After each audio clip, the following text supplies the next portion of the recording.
Ano ito? O day mo pa aram? Anarin nga ni. Maray pa, aramon niya to unyan sa DCGB. Nata, ano man dapat kong maaraman dyan? Ata, magdangog kita. Aramon niya to ang kakaibang mga informasyon, mga istoryang mapapakinabangan bago ang pangudtuhan. Totoo yan! Uya na ang programang Aramon Nyato digdi sa DCGB. Kaiba si Mardela. Aramon Nyato. I'm gonna knock on your door, ring on your bell, tap on your window Good morning, baby boy. tonight when the moon Good morning, baby girl. can tap into you Kumusta lamang ang sa indong Martes? on your door. Thank God it's Tuesday. Dapat everyday thankful kita. Everyday is a blessing. Everyday is an opportunity. With me, Tangani ng little girl, makapagbakli kan sa tuyang mga gibo, kan mga maling gawi-gawi. count kisses dead, Oportunidad na makatabang sa iba. and I hold in And oportunidad na malagpasan ang ano man na problema sa buhay. here. Mga friends, ako ang sa indong makakaibangon yan sa programang Aramon Nyato. Your window, Aldaw ni na Martes, Mayo 9, 2023. 1 week to go. knocking It's a special day na naman. Ano nga ang special nga katapos kan 1 week? It's payday, sabi ni Manay Trixie.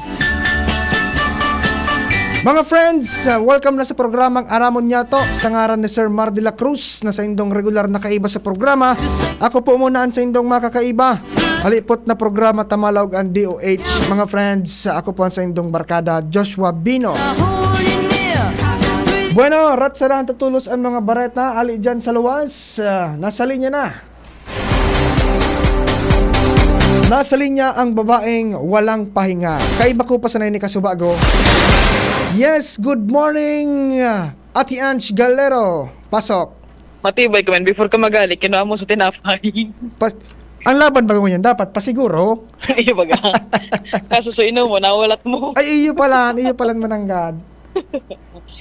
Anyway, Go. anyway, Joshua, maray na aga sa mga parantabay. Nagpansiring kita digdi sa Legazpi City Hospital ta nagpapadagos mo niyan ang press conference kan mga key officials kan gobyerno lokal kan Legazpi manong digdingan isa ini-report na ka sa bago ining opening kan third floor kan Legazpi City Hospital.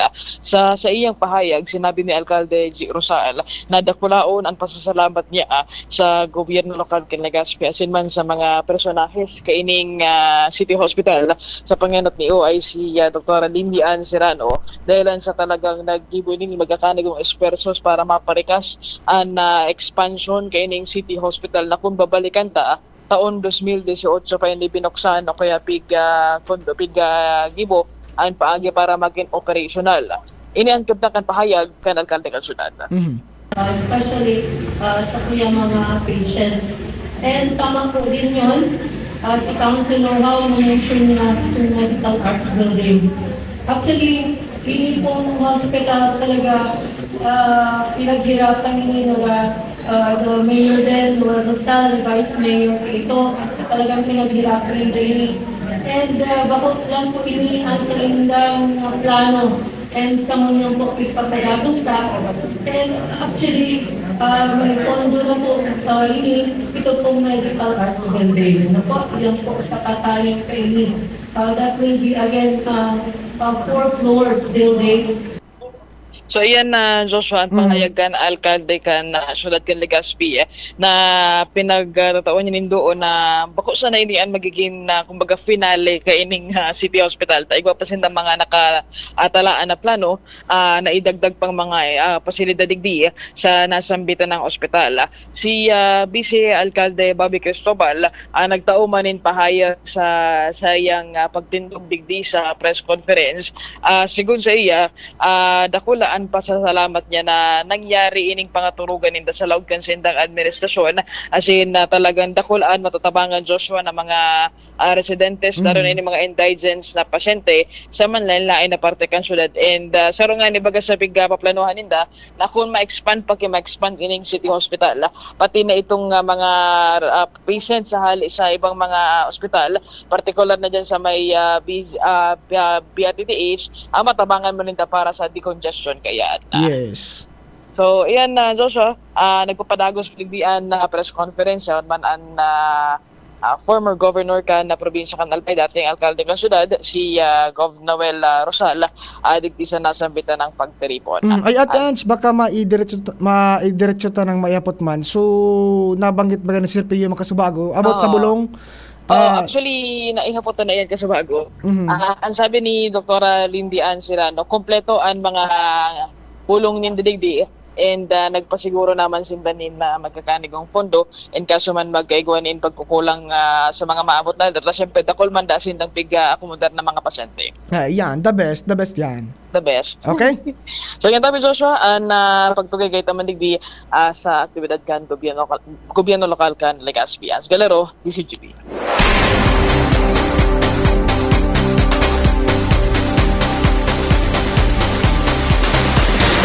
Yes, thank you very much. Ang babaeng walang pahinga, Ange Galero, live na live dyan sa Legazpi City Hospital. Oy, congratulations po dyan sa Legazpi City Hospital po.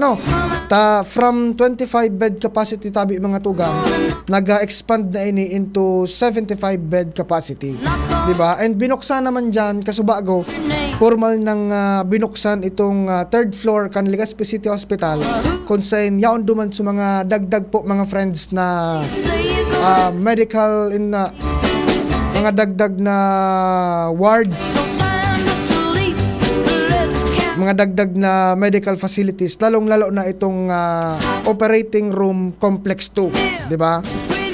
Buda nahiling ko sa mga wards na dugang separate, so siyempre ward kan lalaki, babae, magayon so itsura kan na laog tabi mga friends.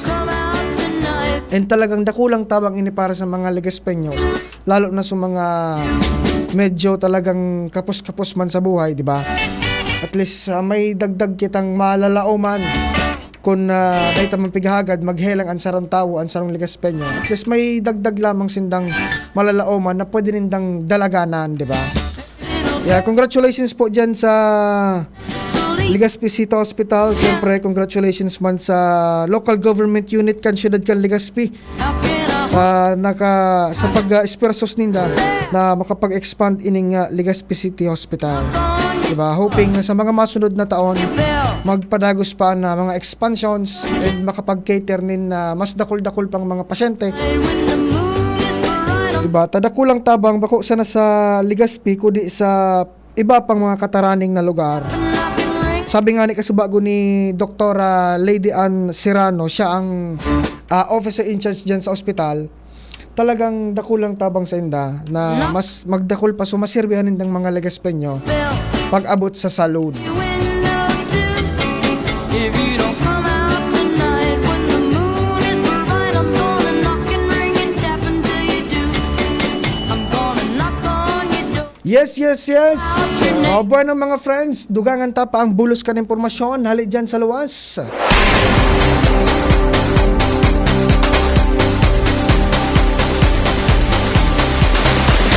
And this time, yaon man dyan ang bareta hali sa Kapitolyo and sa Southern Barangays kan Legazpi. Sir Al, good morning. Please come in. Yes, good morning, Tabi, Sir Joshua. Digdingon yan sa Piñaranda Park. Mantinidong nagmamonitor ang Legazpi Police, backup kan puwersa man hali sa Provincial Command kan Albay sa sitwasyon digdi sa palibot bako sa City Hall kundi magin sa digdi naman sa may Piñaranda Park inatubangan kan Kapitolyo. Sirip man kita sa City Hall sa sitwasyon sa Onyan, medyo nagnipis na Joshua. kumpara kasuodma sa mga supporters ni Mayor J. Rosal unsain kasuodma biyong mapulahon ang City Hall dahil kan mga sulog nindang kolor pula plus sa mga placard na pig babarandera pagbabatikos ninda sa COMELEC. Dapit naman sa naging na desisyon pabor kay dating Congressman Attorney Pido Garbin Jr. na pinaboran ka na COMELEC and Bank. Sa ngunya na pagkaaga o ngunya na mismo sa pag-monitor tadigdi sa sitwasyon sa Piñaranda Park, igwa pa man kay mga supporters ang alkalde na yaon sa palibot asin atubangan ka na City Hall.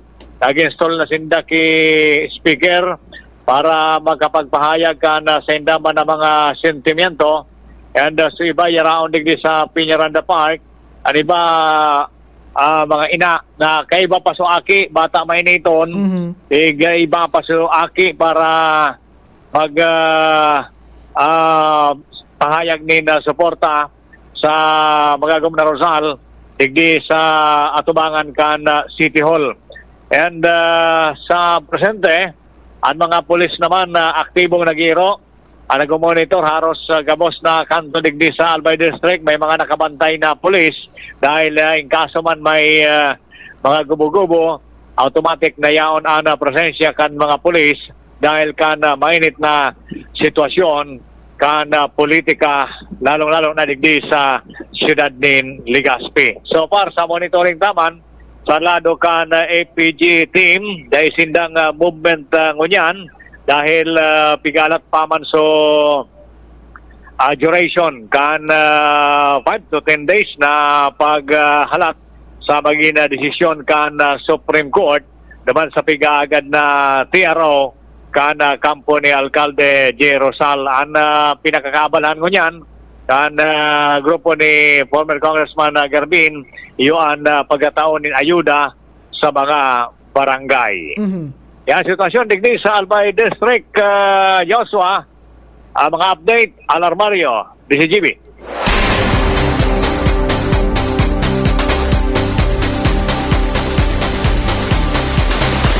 Yes, thank you very much, Sir Al Armario. Mga dugang po yan, mga tugang na sitwasyon dyan sa compound o sa palibot kan City Hall kan syudad kan Legazpi. So iga pa po palan ki mga nagduduruman sa City Hall po na yun nagpaabot ni na suporta kay presenting Mayor Geraldine Rosal. Kaso hapon mananggad mga tugang halos talagang napano nin kolor pula na besinidad ka na Legazpi City Hall matapos na duminumog dyan so mga suportadores nagpaka kolor pula ang sulog ninda. And ngunyan igwa pa dapalan ki nahihiling duman pero medyo mas manipis-nipis na kumpara kaso hapon. Relax lang, hindi masyado makakiridit nin maray po O ba na mga tugang, congratulations man dyan sa kasuhapon kaya Kuya Ramir. Nag-attender kita kan press briefing kan Bureau of Customs. And maugmaon sin data sa inot na pagkakataon, igwa ki duminuong ng vessel kargado nin nasa 4,200 metric tons o nasa sobra da ining 5 milyones litros nin petroleum gas. Hali iyan mismo sa China. So ibig sabihin, hali sa ibang nasyon, halin China, direktang ibinagsak digdi sa Bicol region. And duman nga ni sa naging pahayag kan district collector dyan kan Bureau of Customs dyan sa siyudad kan Legazpi kay Sir Segundo Barte Jr. Kumbaga, dakulang oportunidad ng pwedeng darahon kay digdi sa Bicol region, lalo man digdi sa siyudad kan Legazpi. May posibilidad na sa mga masunod na aldaw maka-uro apekto ini duman sa pamrisyuhan kan petroleum products digdi sa Bicol. Pwedeng bumaba ang presyo. Ta syempre sa mga negosyante nin gas, dahil na sinda makuha nin mga produktong ipapabakal ninda hali sa ibang rehiyon o sa masararayong lugar. Ta direkta pwede na sinda makakuha digdi sa Bicol. Mas cheaper na so gagastuson ninda mas cheaper siyempre ang gagastuson, mas maging cheaper man so pamersyuhan kan ipapabakal nindang produkto. I'm gonna hoot and howl. Kosay ni dyan mga tugang sa naging aktibidad na yan o programang iyang kang Bureau of Customs. So sarong kunyan, sarong gas company, Jetty ata ito kundi ako nasa sala, Jetty company, mga petroleum products. With you up So kaso hapon, alaunan hapon, formalmenteng duminuong itong vessel, particular dyan sa Pasakaw Port, kargado ka ining mga gas oil na ini. you don't come out tonight when the Bako sa na iyan, kumbaga magayon iyan na senyales databi mga friends, na arog kayan, iguanan ng produkto, hali sa ibang nasyon, direkta mismo bigbagsak sa Bicol Region. Dakula iyan na pagkakataon na magburutwa ang padigdian mga investors digdi sa Bicol Region. And mas malangkaw man ang collection kan gobyerno, lalo na ang BIR, di ba? girl, In fact nga ni, ining nagduong kasuhapon, kargado nin nasa 4,200 metric tons. In gas oil alone, pwedeng makapag-generate inin sobra 55 million pesos na collection sa paagi nin na excise tax, sa paagi nin na fuel marking fee, buda value added tax. In fuel alone, dakula sumaging revenue o collection, di ba? So dakulang opportunity binagyan para sa Bicol Region. And hoping ining Bureau of Customs, ining si Sir Segundo Barte, na bako sa na gas oils, an pwedeng maging arog man ng ang sitwasyon na hali sa ibang nasyon direkta sa Bicol. Kundi so iba pang mga produkto. In fact, ang Bicol Region dakulon ang mga produkto na pwedeng iangkat talaga sa ibang nasyon. Pero ang nangyayari pala mga friends, ngayon hali digdi sa Bicol, dadarahon kan negosyante sa Manila.